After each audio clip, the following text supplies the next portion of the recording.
Սատանան դիվահարվում է խաչից, որոշ կպայականներն էլ ինձանից ու իմ անազգանունը լսելու, ցնց էլ կրակ կլինի։ Այո, ես շատ ներողություն եմ խնդրում նման անհամեստության համար, դա ինձ բնորոշ չի,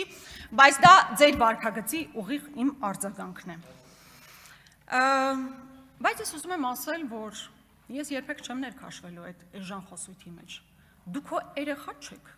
դուք քո դեռահաս պատանի չեք, որ գաք այսպես թեթև քարեր քսեք, ես էլ ընկնեմ այդ խոսույթի մեջ։ Դուք լուրջ մտածում եք, ես այդ էժան խոսույթի մեջ պետք է ներգրավեմ, չերազեք։ Ես կոնկրետ պատասխաններ եմ տալիս ձեր բոլոր գործողությունների, իմ անձի հետ կապված ինչքան ուզում եք խոսեք, խի նոր եք խոսել, նոր եք դրա մասին խոսում, 5 տարի խոսում եք, ի՞նչ է փոխվում, ում համար է ինչ փոխվում, այն մարդիկ, ովքեր ինձ լսում են, իմ ասածներն ընդունում են, գիտեն են ինչ որ դուք ասում եք, եւ ես մտնում եմ այդ խոսույթի մեջ, Բագրատյանից մինչև Շիրակ Թորոսյան, Հայկ Կոնջորյանից մինչև Գևորգ Պապոյան, իմաստ չկա։ Եկեք ոչ թե անձանց, այլ գործողություններն ու գործընթացները քննարկեն։ Դա է քաղաքական գործի հիմնական վարքագիծը։ Եվ լավ է, եկել է։ Իսկ ինչ վերաբերում է Քլչի կրտսեր գործընկերոջը Հայաստանի Հանրապետությունում,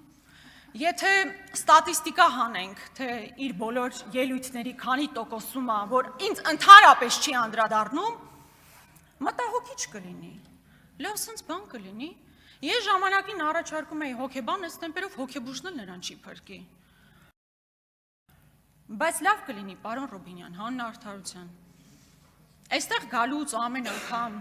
կամ շատ հաճախ իմ մասին խոսելու փոխարեն, գաք ու պատմեք վերջը ինչ եղավ ձեր Քլչի հետ բանակցությունների արդյունքը,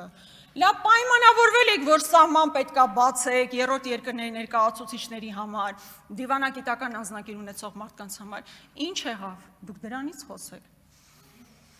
բայց սիրելի հայրենակիցներ, ես ուզում եմ ասել, որ շատ բնական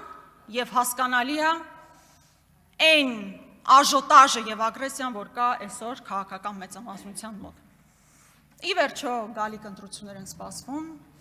շատ լավ գիտակցում են, որ 50 գումարած մեկ մեծամասնություն որևէ պարագայում չեն կարողանում ստանալ, և կա անդիմություն, որ հավաքական առումով շատ ավելի շատ ձայներ է հավաքելու, այսպես ցնցումների մեջ են ընկել, ոչինչ հանգստացեք, բոլոր գործողությունների համար մարդիկ պատասխան են տալիս։